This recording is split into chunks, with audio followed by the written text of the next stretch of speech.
Orešanský Rínek sa oplatí vidieť.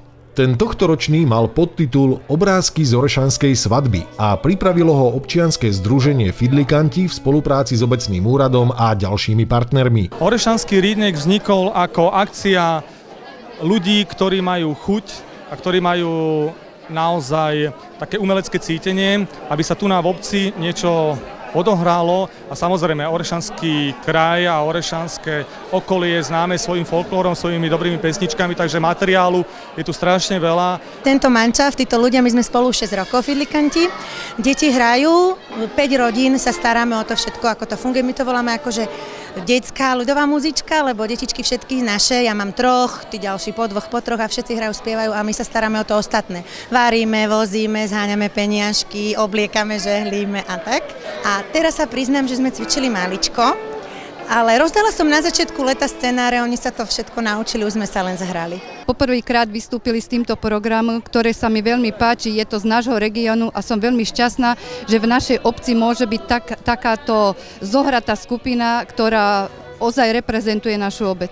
Takže fungujeme už teda 6 rokov ako občianske združenie, pomáha nám obec, ale ja by som chcela strašne poďakovať ľuďom, lebo to, čo tuto prebieha, ak si dobre pozriete ten zoznam, tí všetci ľudia pracujú, ak dobrovoľnícky, zadarmo, tety nám pečú, sami sa ponúkajú, či nám môžu napiec, čo môžu spraviť. Aj keby sme nechceli, my už ten Rínek musíme robiť, lebo pre týchto ľudí je to česť. Máme to už tak zorganizované a máme toľko priaznivcov, čo sa im tešíme, že sú, ďakujeme im, že stačí niečo povedať a všetko sa dá. Není to za peniaze, je to len za láskavé slovo a my sa tomu najviac tešíme. A tešili sa aj diváci, ktorí zaplnili miestny kultúrny dom do posledného miesta. Obrázky z Orešanskej svadby totiž nie sú obyčajným folklórnym pásmom.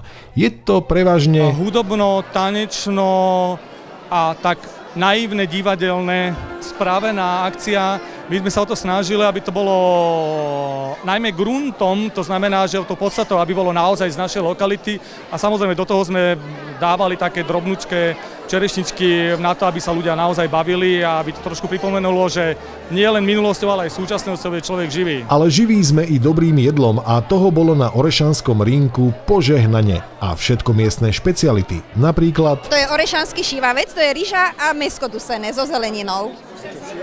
Lebo náš kopec sa volá Šivavec. Chutilo každému, všade vládla dobrá nálada a ešte lepší pocit z perfektne zvládnutého predstavenia. Môžeme sa spoločne tešiť na ďalší ročník? Určite všetkých pozývame, len najväčší problém vidím v tom, že budeme. Kultúra je malý, my program vymyslíme, ľudí nachováme, len aby vyšlo počasie. Takže o rok sa určite vidíme v Orešanoch, nová téma, tí istí ľudia, nové súbory.